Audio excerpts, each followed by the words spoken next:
Hey, welcome to a new little review today, and this one was actually sent to me by the form that is in the description, because if you didn't know, you can actually go to the description and actually just submit an EP, an album, OST or whatever, and I'll give it a review. Maybe not like right after you submit it, because I have a list of like things that I upload in days or whatever, so might take a while, but you can. And this one was sent by someone, and essentially it's apparently their own thing, because today we're reviewing Averturize, which is an EP by Maxlish. I think that's how I pronounce their name.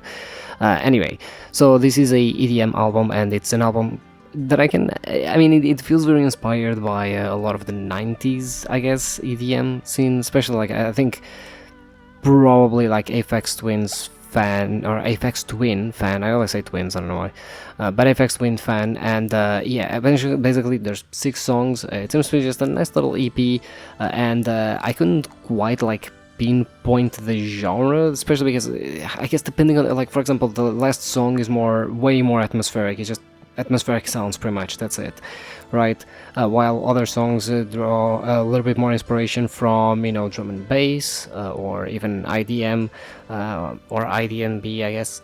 What other songs are a bit more house inspired, perhaps, so you have sort of a little bit of a mix. There's nothing in this EP that is actually like straight per se, like a lot of it is just different styles, which I guess it's fine. Like, ultimately you will get to a point where I think that sometimes, because there's always sort of this dichotomy between bands or artists, which is like, okay, I can make an EP where all is the same but then everything sort of blends together, like what happened yesterday, right, for better or worse, or I can make everything different but then there's no cohesion in terms of like this sound that I'm actually like providing here, right? And I think that, if yesterday everything blended together, today everything is sort of kind of different depending on the song that you're actually listening to.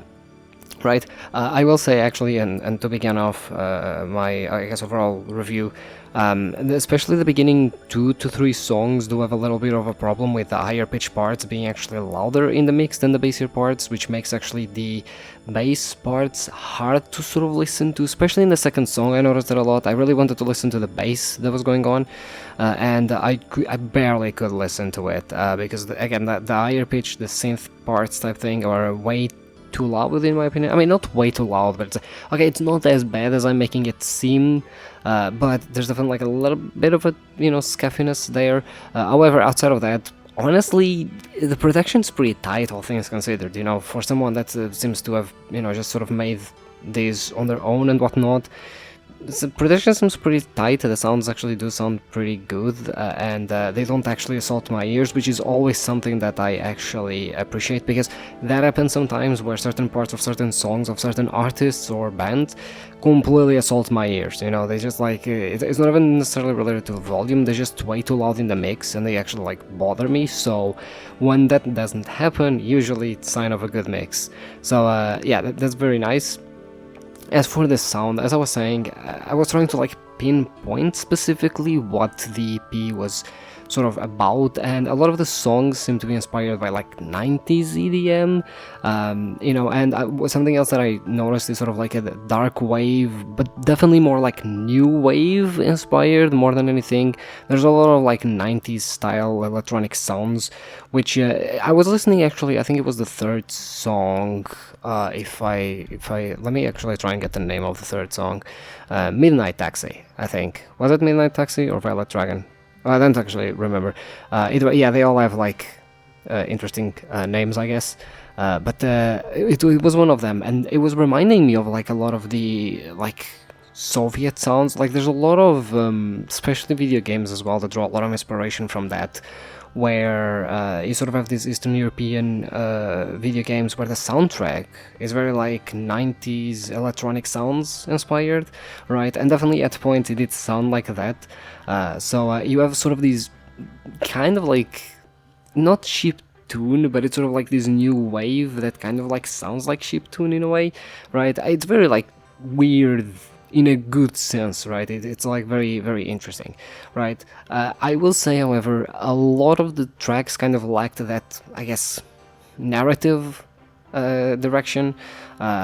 And I know that that's like a style, you know. I know that I've already mentioned multiple times. I mentioned that with Apex Twins. I've already given the example of Mr. Bill, for example, where you don't need a narrative for a song necessarily, as long as the sounds make up for it, right? Which here I will say they didn't. Like, the composition, the sounds really didn't make it for me that much, especially because a lot of the progression of the songs was definitely more on the basic side, although to be fair, the style is also more on the minimum side. Like, this is not supposed to be a grandiose type composition, so it's more supposed to be like minimal, you know.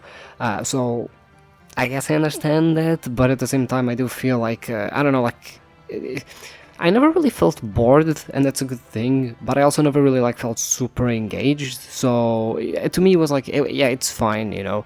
It's definitely more interesting than honestly a lot of things that I see people put out when it comes to especially the size, because as far as I know, like, this doesn't have a lot of plays. This specific EP has like 300 views on YouTube or something, so, you know, ultimately I get that, right?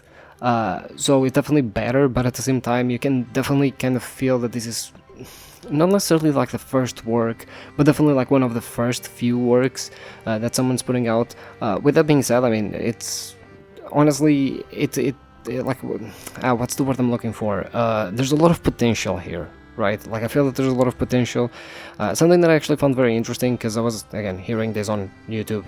Thankfully it's uploaded to YouTube, yay! But I was listening to this on YouTube, and the visualizers were also very interesting. Also, one thing that I was actually kind of afraid of was if this was AI generated, because nowadays there's a lot of music related to that, and I don't think it is, primarily because a lot of the songs are already different styles, and usually AI generated doesn't really have a lot of different styles when it comes to these types of compositions, so I guess we're on the clear there. But yeah, overall, a lot of potential, I would say. I will definitely like try and keep an eye out for this, because I'm kind of interested to see where this goes from here, and how the style of this specific person, Maxlish, evolves. And yeah, and if you want to submit your stuff or something that you just want to hear me yap about, form in the description. Feel free to send stuff to me, and I'll eventually get to it. As far as my vibe meter goes for this album, honestly, I'm vibing a 7 out of 10, you know. I mean, okay, it's an EP, whatever, but I'm vibing a 7 out of 10. And, you know, again, like, it's nothing, like, super impressive type thing, but at the same time, it's very competent, in my opinion. So, yeah, I'll see you tomorrow with a different album review.